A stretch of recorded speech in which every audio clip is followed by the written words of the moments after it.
you think about it, and I was recently in US for 25 days and California, and we have a lot of clients coming from California, not only for the D7 but also for the Golden Visa. And this idea of being able to have the clock running and have a resident permit while the family is still there, but knowing that it's possible to get out of the country if something happens for whatever the reason is, it's very appealing. And in terms of the minimum investment is not that much in terms of amount. The funds investment is very, very popular within the US market. So they tend to choose funds investment as well because it's something that they understand. They are doing another currency in Europe, which makes a bit sense if something happens and the family needs to jump to this side of the Atlantic. And also, because I think I mentioned this before, is this feeling of freedom that, especially for Americans, they are very dear to this feeling of freedom that the resident permit gives to the whole family. Without having, just by coming on holidays, having a resident permit and being able to get out of the country, even if there is a new, let's hope not, but something like the pandemic. If I'm only required to be here in the first period, right, 14 days. In each 2 years, yes. In each 2 years. Let's say that I'm aiming for the long run, and I'm saying I'm going to stay here for the whole first period, and I'm going to renew, and I'm going to aim to get my Portuguese passport. But the period, the minimum stay requirement is very short. That's very convenient. It gives a lot of flexibility, but it does not mean that I'm necessarily a tax resident. No. And you will not. I mean, all our clients, those who follow the Golden Visa, they are not tax residents in Portugal. So what happens if I decide not to renew? Let's say that 5 years I enjoyed this, I'm coming to Portugal, I tried it, and my asset is still in Portugal, but I'm a resident in another country. I sell the asset, I would be still taxable or tax liable in my whatever I'm a resident and yes, tax yes, resident, yes. right? And it follows the double. Many of the countries have double treaty. Okay. But what happens, for example, if the fund pays every year? Then I would be taxable. Yeah, on the country of tax residency. Tax residency. So on real estate, most of the double treaty tax treaty agreements foresee that you need to pay the taxes related to the property in the country where the property is located. Okay, so it's normal to pay if you are renting the property in Portugal and not tax resident. You will pay the tax on your income coming from the property. If you sell the property and you have capital gains, you also pay in Portugal. If your country where you are tax resident also demands some kind of tax, which shouldn't, but it's possible, you will have credit anyway of whatever you paid in Portugal. The funds is the opposite. For the funds investment, if it's not a tax resident, nobody is in the Golden Visa, they don't have to pay taxes in Portugal. They will pay in their town. Yes, correct. That's great. That's what one of the concerns of, and that's also a positive aspect of the funds, which we can add the property transfer tax, because when you're buying a property in Portugal, you can have up to 7.5% property tax just to transfer to buy the property, plus 0.8% of stamp tax. So if the investment is done in funds, there's no tax at all. But that kind of covers the perspective of an investor that is looking to make the investment, get all the benefits, but stay wherever is resident, right? Correct. Let's talk a bit about the other perspective. An investor that is saying, I want to move to Europe, I want to spend more time in Europe. What that would look like, and from the perspective of, do I need to live in the same area where my investment is? Can I have a property not at all. in I don't know, the Algarve, but live here in Madeira? Absolutely, you don't need to there's no that requirement. You know, the good thing about the Golden Visa, and I like this sentence. This program is a door to Europe. And the reason I'm saying is there's this minimum stay, but if the investor wants really to come and be in Europe all the year round, he basically can, because he can be in Portugal sometime. It doesn't matter, as long as in 14 days in each year period he can be the Anywhere amount of else. time he wants, but then he can be everywhere else, because the resident permit allows traveling in Schengen area in all the countries. So that means it's possible, in theory, be all year round traveling in different countries. But with let's that. say that I'm American and I'm unfamiliar with the term Schengen area or the Schengen, presence allowance. So maybe can you elaborate a little bit on that? Schengen is, most of the European Union countries have agreed. Schengen is about, eliminating borders between European countries. But the interesting part is not necessarily all the European Union countries are members of the Schengen area. So we have like Cyprus, Croatia, they are in the European Union, but they are not Schengen. That means this resident permit will not allow in terms of easy access without any border, without any control. But on the other hand, there are countries in Europe that are not from European Union, but they are part of the Schengen area, like Switzerland. So that means that it's possible to travel to Switzerland without any problem and get there and be there for whatever the amount. Of course, in each country, there's this minimum that a person when is traveling, there shouldn't be more than 90 days in each country anyway. But it's not. But the control, as you know, it's not. Would very, it very be technically correct to say that I could go on tour on the Schengen area countries and stay no more than 3 months in each country, in different countries, just jumping around? Around, but the truth is nobody control. You can even drive. Yeah, that is true. And the control, if you're driving through Europe, the only control would be like if you're staying over more than 90 days in a specific place in a specific European Union country. If somebody comes, you can always show your resident permit in Portugal. But if there are some witness, or I don't know, if they complain and if the immigration in that specific country wants to do something more, then you can move again. Yeah, because of the low minimum stay requirement, does it conflict with me getting any other type of visa in any other place? That's a very good question, and because of that, we already had people asking us, and even consultants trying to to clarify. It's true, it's possible. So that in order to apply for this kind of immigration program, it's important not to be part of the European Union, not to be a citizen of a European Union country, of course. But we have clients who are. They are from a third country.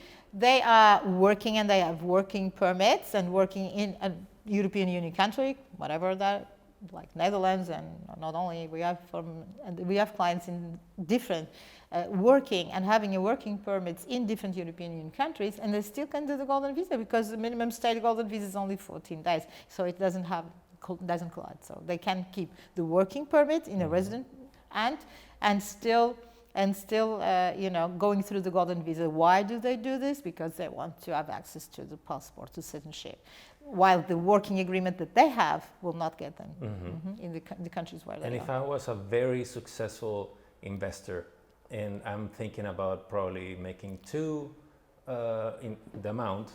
qualifying investments, but I decide to spread it out a little bit in different countries, could I apply to 2 separate countries Golden Visa? Yes. There's no because if it's a Golden Visa, the minimum stay again in another country will be minimum. So it's in theory it's possible.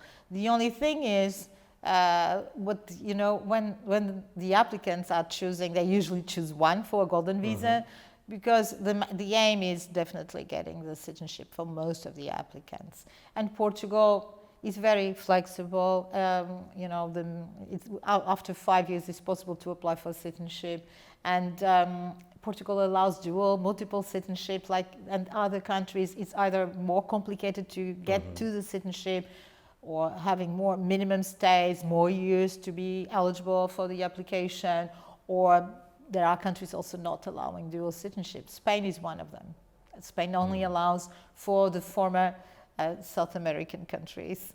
If they have a resident permit in Spain, it's possible to apply to citizenship earlier, and Spain will allow dual citizenship. But besides that, Spain doesn't allow. So they will need a proof of the applicant that he or she has renounced to the citizenship. Portugal doesn't have that. So if you compare everything in terms of eligibility, in terms of adult children being in the same package, doing family unification, because then again, other European countries that have the Golden Visa programs, they also have limits on the children and adult children. If we compare these small details, small that are very important, when we compare all the family members that can be reunified and can do the program together with only one investment, the ability of getting to the citizenship, all of them, and allowing of course to keep the original citizenship, it becomes a very attractive program. That's why Portugal is very well known nowadays, as this program is still very attractive. Mm-hmm. So maybe to round it up a little bit now, this program sounds very, very attractive because it allows for so much freedom. Correct. Not only and the freedom with the minimum stay requirement that is very generous, but also in the opportunities to move while I have this permit, right? Exactly. But there are still so many things that might be very specific to each person's situation, right? And I understand that this is specifically what you are trying to do with your new venture, right? To help people understand what's the best fit for their situation. What the aim of this consultancy company that we are now incorporating and we are launching is first of all try to do have meetings with the the prospect clients and try to do a diagnose and understand which should first be the correct immigration program for their specific situation, and according to then, after choosing the program, be able on one hand to help those who are really moving to Portugal with concierge services, and on the another hand, help with a lot of information in terms of the investments that are out there, comparison between like spreadsheets and comparison sheets of the different information with already done, with an analysis already done, and with also consultancy on the investment side, so that the applicant feels more comfortable having as much information as he or she can. When choosing which program to follow, what are the downsides, what are or not, and if they choose the investment side, how to do it, what are the investments out there, what are also the pros and cons. So if I have the money but I don't know anything about Portugal, can you help me make a decision on what to invest in? Yes, we also can make a decision. We can also help making the decision with qualified people to help on the Let's say I have a family and I have the money to come and make this move into Portugal. Can you help me decide, for example, give me advice on what it means to bring family here? What happens with the education for my kids? And all of that. Yes, that is something that we also will have this kind of help with, whatever in terms of schools that are out there. So it's a very broad spectrum of help and assistance that you can give. Yes, of course we start with the minimum that we already know that are the common worries about someone who is, especially those who are of course moving to Portugal, but besides that, I believe that we will then increase the services according to whatever we feel that there is a need there, or there is a market there that we can support. Let's hope the idea, this was will be probably one of the few consultancy companies that are only focused on Portugal. Most of the consultancy and immigration have different immigration programs. This one will be focused on Portugal with the different immigration programs, tailor-made to each client, and with all the assistance that the client will need, both on services, concierge side, and also on the investment side to help decide. That's the idea. That's great. That's great. It sounds like if I have the money and I'm either short of time or just occupied with other things, you could help me. Yes. With all the decision-making It's not only me, I'm just part of the equation, but the reason of this consultancy company was because we felt that there's a market out there that we should, be presented as completely focused on Portugal, but have all the services and try to help, and assist in the different angles that the different immigration programs have. That's great. Well, there's many things that probably we forgot to talk about and to touch on, but I'm sure people will leave some questions down in the comments, so we can probably address it in another video. Oh yes, that would be great. This is to start. The idea was to just give some information of who we are and what we are here for. But yes, we of course will be very happy to do some other videos based on the questions that those who are interested to come to this beautiful country that I personally love. I'm Portuguese. Although 75%, not fully, but I love this country. I love this, and I'm not talking about only the weather and the food and the warmth of the people, but definitely people. These people are the most important thing, and we are very close. We are very welcoming, and I hear this all the time. That people from different. Everything, ethnics, race, whatever, religions, that they felt very, very. Well, that's my experience so far. So, and I'm an immigrant right now, so I can tell you by my own experience. Yes, that's a very, very good aspect, and the fact that everyone tries to communicate, isn't it? To solve any problem that you might have, you definitely will find someone if they don't really know. Most of the people nowadays speak English in Portugal, but language is not a barrier here. Everyone speaks English. That's true. And if you get to someone who doesn't, that person will try to communicate with you or find a solution for you and try to find someone that can communicate and say it in English. I'm sure that. And that is what I love about this country. And we are not, and compared to when I was in US again, and talking about US because it's a huge market, and it's increasing, and I have a few American friends I love when, for example, in California, I felt there was a lot of in common with us because people are warm, but there's too much, money-oriented mind, which you don't have in Portugal. People are really genuinely welcoming. It's a pretty good life here. That's the thing. You got many areas of your life satisfied here, so that makes sense. Yes. So let's see if whatever or whoever is choosing will be surely welcome in our country.